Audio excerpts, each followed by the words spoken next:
La Masia. Moi, j'ai plus les mots, les gars. La Masia. La Masia. Salut les fraudes, j'espère que vous allez bien. On se retrouve pour une nouvelle vidéo. Et nouvelle vidéo débrief du match entre le FC Barcelone et le Vissel Kobe. Victoire 3-1 du FC Barcelone. Le Barça qu'on n'avait pas revu jouer depuis 2 mois, c'est le retour. Ça y est, le premier match de pré-saison, c'était aujourd'hui face à cette équipe du Vissel Kobe. Et ce débrief va se décomposer en 2 temps. La première mi-temps et la deuxième, parce que ça a été 2 équipes différentes. Un 11 qui a joué les 45 premières minutes, un 11 qui a joué les 45 deuxièmes minutes. Et là, sur la deuxième mi-temps, il y a des choses à dire, il y a des choses dont on va parler, mais d'abord, on va revenir bien sûr sur cette première mi-temps, et ça a été déjà un match qui, pour moi, est important pour le Barça. Parce qu'il ne faut pas tirer de grandes conclusions, que ça soit dans le positif ou dans le négatif, ça c'est une réalité. Mais aujourd'hui, tu as affronté une équipe du Vissel Kobe qui a mis de l'impact. Une équipe du Vissel Kobe qui a du temps de jeu, parce qu'ils ont déjà du rythme. Ils sont sur leur moitié de saison, donc ils sont en jambes, et tu l'as senti direct. Tu l'as senti direct. Parce qu'ils ont essayé de jouer très haut, de presser, ils ont essayé de t'étouffer un peu, de profiter de leur fraîcheur et de profiter un peu du fait qu'ils ont déjà du temps de jeu dans les jambes. Ils ont essayé de profiter de ça avec un Barça, eux qui jouaient leur premier match depuis 2 mois. Ils ont essayé d'en profiter. Ça a failli marcher, ils ont quand même réussi à faire un peu de mal au Barça en termes de pressing, de récupération, mais petit à petit le Barça est rentré dans son match, le Barça allait mieux, de mieux en mieux, et le Vissel Kobe s'est mis à reculer involontairement, mais ils ont reculé parce que le Barça gardait la balle, mais le Barça n'arrivait pas à être très dangereux, ça on va y revenir. Mais ce genre de match est important pour le Barça parce que c'est un match où les joueurs ont déjà en face de toi du rythme, ils ont déjà eu du temps de jeu, ils sont sur leur moitié de saison, ils te mettent de l'impact, ils te pressent, et ça c'est ce qui te permet de vraiment bien préparer ta saison.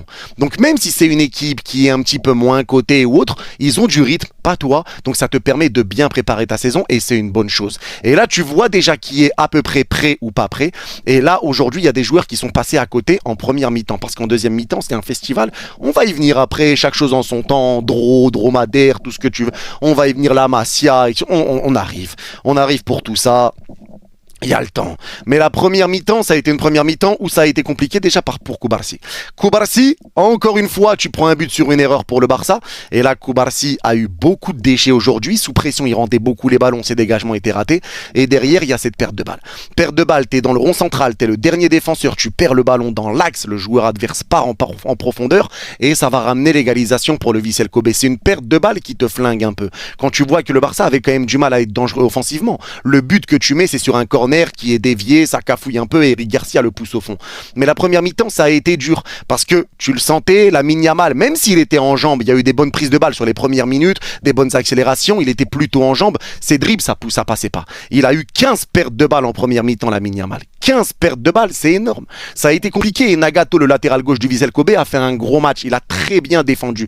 Mais ça a été compliqué pour Lamine Yamal qui a essayé de dribbler. Il essayait peut-être trop de dribbler et il perdait ses duels. Ça a été compliqué dans les duels aujourd'hui. Rafinha de l'autre côté, ça a été compliqué aussi. Mais encore une fois, ce n'est que le début, ce n'est que la pré-saison. Je vois déjà des sessions vannes sur Lamine Yamal ou autre. Les gars, c'est le début. C'est la pré-saison. Ils n'ont pas joué depuis 2 mois. Lamine Yamal revient. Voilà, il a essayé des choses. C'est pas passé. Ça a été compliqué. Ça arrive. Ce qui compte, c'est la saison. La pré-saison, c'est fait pour se préparer. C'est la pré-saison. Donc c'est fait pour se préparer. Mais c'est vrai que le match de Lamine Yamal, ça a été compliqué offensivement. Ferran Torres, du coup, tu l'as pas vu. Ils ont jamais réussi à trouver Ferran Torres. Je sais même pas, il a touché combien de ballons en première mi-temps. Et que en première mi-temps, vu que toute l'équipe a changé en deuxième. Rafinha, ça a été un petit peu compliqué pour lui aussi. Enfin, ça a été un peu compliqué. La première mi-temps, ça a été un petit peu dur pour le Barça. Mais tu vois qu'il faut commencer à se retrouver un petit peu. Baldé était plutôt bon. Il a eu des bonnes choses. Voilà, et Rafinha se remettait un peu dans l'axe quand Baldé commençait à monter. Il y a eu des bonnes choses. Mais pour moi, encore une fois, le joueur en première mi-temps que j'ai trouvé extraordinaire, c'est Pedri. Pedri, à un moment donné, les gars, vraiment, faut arrêter. On me parle de joueurs frissons pour des dribbleurs, des mecs qui vont te faire des virgules, qui vont te faire lever un stade. Les gars, pour moi, Pedri, c'est un joueur frisson. Je vous le dis honnêtement, pour moi, c'est un joueur frisson.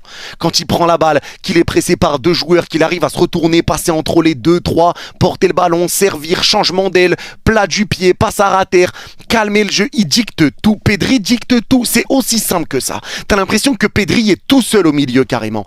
Pedri, il décroche pour prendre le ballon devant la surface. Sous pression, c'est lui qui ressort. C'est lui qui dicte le tempo. C'est lui qui donne le ballon vers l'avant ou latéralement en fonction de comment le Barça doit jouer. Au milieu de terrain, ça repasse par lui quand le Barça ralentit le jeu. C'est lui qui prend la balle et c'est lui qui va mettre un changement d'aile pour écarter côté droit ou pour choisir un peu de comment il va avancer. Il prend le ballon, il avance, il lance une profondeur sur le côté. Il va tout le temps chercher à te ramener du danger. Les passes sans contrôle, les passes de haut but. Il arrive tout le temps à ramener du danger. C'est une dinguerie. Encore une fois, le match de Pedri, lui, je sais pas, il connaît pas les vacances, il connaît pas la fatigue, il connaît pas l'adaptation, il connaît pas le retour de vacances, il connaît pas tout ça.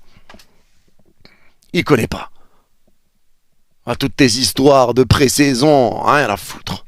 Rien à foutre. J'ai l'impression que Pedri a pas bougé. C'est le même Pedri qu'on a quitté il y a 2 mois. C'est le même. Ce mec-là, c'est la définition du football. Il est trop fort.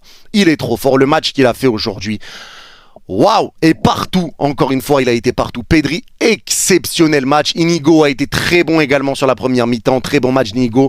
Pareil pour Garcia. Et le gardien Juan Garcia. Alors, Juan Garcia, même s'il a encaissé un but sur la première mi-temps, c'est une parade à la base. Il fait une belle parade, ça revient derrière. Le but, il peut strictement rien y faire. C'est au point de pénalty, c'est frappé petit filet. Il est pris, il peut rien faire. Mais aujourd'hui, tu as vu quand même des bonnes sorties de la part de Juan Garcia. Et ça change de Ter Stegen. Ça change, on va pas se mentir. Ça change quand même. Ter Stegen, le traître, clairement là pour les Barcelonais. Ter Stegen qui était poussé à partir, il ne part pas. Il demande si pour partir que tu lui payes son salaire et qu'il parte libre, que tu lui payes tout son contrat et qu'il parte libre. Il annonce lui-même qu'il a une blessure. Il annonce une blessure de 3 mois pour pas donner 4 parce que pour 4 il peut être désinscrit. Pour inscrire un autre joueur, il annonce 3 mois alors qu'il n'a pas demandé la permission au club. Donc il bloque le Barça. T'as passé 10 piges au club. 10 piges, j'étais capitaine. Et tu fais ça à ton club. Moi je comprends pas. Franchement, un mec qui fait ça au PSG, je pète un câble. Je pète un câble. Je pète un plomb. Et voilà, Ter Stegen, voilà, mais bon, au moins t'as Juan Garcia. Et Juan Garcia, tu vois quand même qu'il peut faire de bonnes choses, mais ça a été une première mi-temps qui a été un peu compliquée pour ce Barça-là. Tu arrivais quand même à reprendre l'ascendant, à conserver le ballon, tu pressais bien, tu récupérais des ballons, tu ressortais bien du pressing, mais ça a été une première mi-temps où offensivement ça a été dur de te ramener du danger. Maintenant la deuxième mi-temps. Alors la deuxième mi-temps, moi j'en ai marre. La Masia, chaque année, il y a un nouveau joueur qui sort de nulle part, il sort sa tête de la terre, tu le connais pas, tu l'as jamais entendu, et tu poses la question aux Barcelonais, tu leur dis c'est qui Dro? Dro? C'est Pedro Fernandez, jeune crack de la Masia. Et il sort sa tête. 2008, les gars, chaque année, la seule chose dont tu es sûr, il y a 2 choses dont tu es sûr chaque année. La première chose, c'est que les impôts, ils vont te rappeler. Les impôts vont t'appeler. Chaque année, ça c'est sûr. La deuxième chose, c'est qu'il y a un joueur de la Masia qui va sortir et qui va être là pour terroriser l'Europe. C'est une dinguerie. Vraiment. C'est une dinguerie. Il y a toujours un joueur qui sort de la Masia et qui est aimé déjà, encensé, et là, Dro, je suis désolé, mais le match qu'il fait, parce qu'on parle, mais le match qu'il fait, l'entrée qu'il fait, les prises de balles, dos au but, il accélère rapidement, il est solide sur ses appuis, il est agile, il a une bonne prise de balle, il a une bonne frappe, il a été buteur, il met des bonnes passes, bonne vision de jeu, il vient aider. Et le match qu'il a fait, à voir si ça va durer, parce qu'il faut pas tirer de grandes conclusions, mais à chaque fois qu'on a vu des joueurs sortir de la Masia, les 2 derniers qu'on a vus et qui étaient impressionnants sur les matchs de pré-saison, c'était Bernal et Casado. C'était Bernal et Casado. Et regardez la saison que Bernal allait faire après il s'est blessé. Et regardez la saison de Casado. Dro, c'est trop. Dro, c'est trop, les gars. Moi, j'arrête. La Masia, c'est n'importe quoi. Vraiment, c'est plus la Masia, c'est le massacre. C'est fait pour massacrer l'Europe. C'est fait pour massacrer l'Europe. Moi, j'arrête. Mais Dro, la deuxième mi-temps a été très bonne. Les débuts de Rooney Bargi et les débuts de Marcus Rashford. On va commencer par Marcus Rashford. Et Marcus Rashford, lui, je l'ai trouvé en jambes. Moi, les gars, c'est vrai que ça n'a pas été le meilleur match de Marcus Rashford de sa carrière. Mais j'ai trouvé que c'était un Marcus Rashford qui était en jambes. Un Marcus Rashford qui faisait des super appels. Un Marcus Rashford qui était très bon dans ses contrôles. Un Marcus Rashford qui faisait des efforts défensifs. Il courait. Tu sens que c'est un Marcus Rashford qui est content d'être au Barça, qui voulait être au Barça. Il se donne, il essaye de jouer, il aurait pu marquer, il a eu une occasion, il aurait pu être passeur décisif, mais la frappe a été ratée, je crois que c'était de Bargi à ce moment-là. Il essaye de faire des différences. Moi, j'ai aimé le match de Rashford. Et je vous dis la vérité, quand j'ai vu son match, tu vois que ça peut être encore mieux. Mais quand je l'ai vu, je me suis dit, putain, ça va faire mal. Ça va faire mal. Parce que quand tu vois ce qu'il a fait en revenant de blessure pour un premier match en pré-saison, être aussi solide, faire ce qu'il a fait, franchement, s'il continue comme ça, moi je pense qu'il va faire très mal au Barça. Je vous l'ai dit dans tous les cas, je pense qu'il va faire une sale saison. C'est pas une bonne saison, je pense qu'il va faire une masterclass à Barcelone. Parce que pour moi, ça va parfaitement matcher. Maintenant, on verra, le temps nous le dira. Mais en tout cas, très bonne entrée de la part de Marcus Rashford et ça donne envie de voir la suite. J'ai hâte de voir comment ça va se passer, comment la saison va se passer pour Rashford et pour Rashford à Barcelone. Est-ce qu'il va réussir à passer titulaire? Comment ça va se passer? J'ai hâte de voir, mais en tout cas, entrée très prometteuse de la part de Marcus Rashford. Sur le côté droit, Rooney Bargi, acheté pour 2 millions d'euros. Et Bargi, lui aussi, très bon match. Très bonne mi-temps qu'il a faite. Parce que Rooney Bargi a fait des récupérations. Il a décroché pour reprendre des ballons. Son jeu de haut but quand il décroche est très bon. Il est bon dans ses passes. Il a une bonne vision de jeu. Il est fluide. Il a mis des bonnes passes. Il a une vraie bonne qualité. Ce qu'il fait, il le fait bien. Il est propre. Rooney Bargi est propre et il arrive à ramener à faire des différences, il provoque, il fixe, il dribble, il a été buteur, il met un super but sur la passe de Lewandowski, plat du pied un peu excentré côté droit et il te le met petit filet. Sa qualité de pied on la connaît de toute façon, on a vu les vidéos, ça l'appelait le Messi suédois si je dis pas de bêtises, mais son but magnifique. Et Rooney Bargi, encore une fois, lui aussi si ça continue, ça peut faire du bien au Barça parce que le Barça a un superbe banc. Ah, faut le dire, le Barça a un gros banc. Les 2-11 qu'ils ont mis, ils sont terrifiants. Ils sont terrifiants. Faut le dire, ils sont terrifiants. Les 2-11 qu'ils ont mis, ils sont terrifiants. Rien à dire d'autre.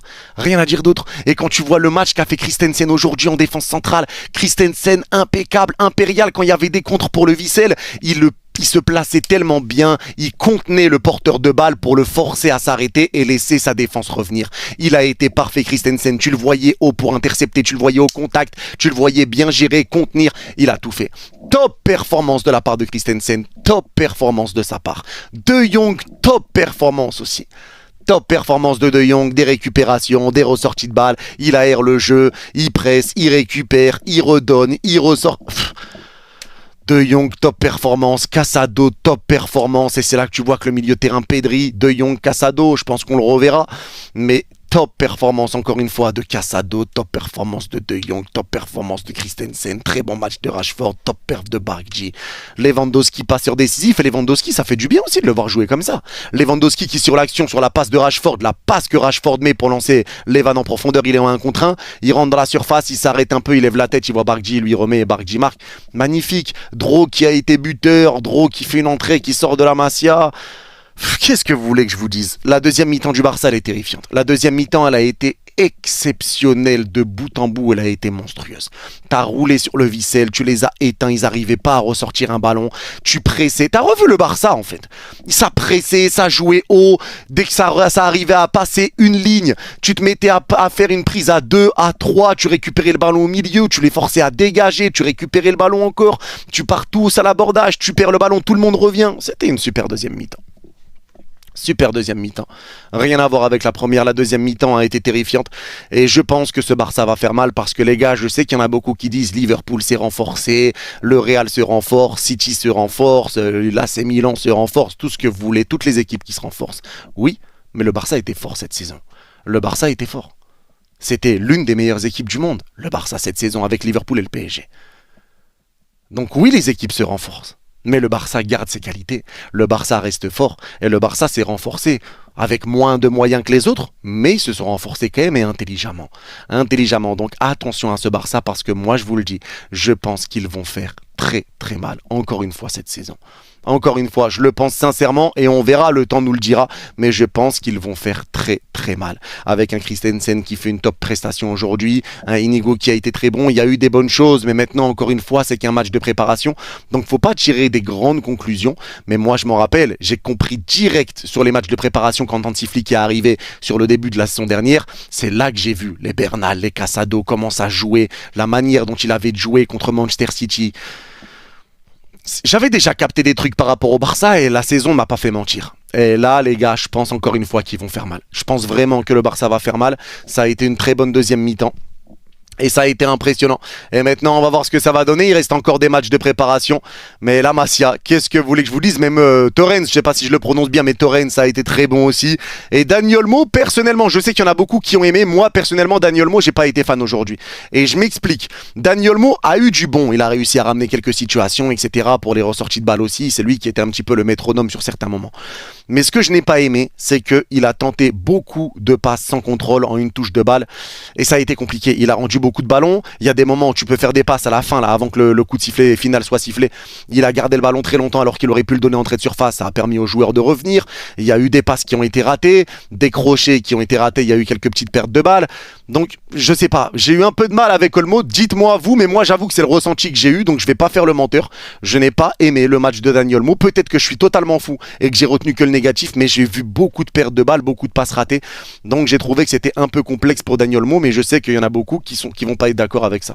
Mais c'est vrai que moi, j'ai eu quand même du mal avec Dani Olmo. Peut-être que je suis le seul, peut-être que je suis pas le seul, mais c'est mon avis. Mais en tout cas, ça a été un retour réussi pour le Barça. Une victoire 3-1 face à une équipe qui avait déjà tourné. J'ai hâte de voir la suite. J'ai hâte de revoir Rashford, hâte de revoir Bargui, j'ai hâte de revoir Dro. Ils vont jamais s'arrêter et ça, c'est vraiment terrifiant. En tout cas, c'est tout pour cette vidéo. Merci à ceux qui l'ont regardé jusqu'au bout. Ceux qui l'ont regardé jusqu'au bout, n'hésitez pas à mettre bouteille en commentaire et je comprendrai que vous l'avez vu jusqu'au bout. Prenez soin de vous. Vous êtes les gars. Bye bye.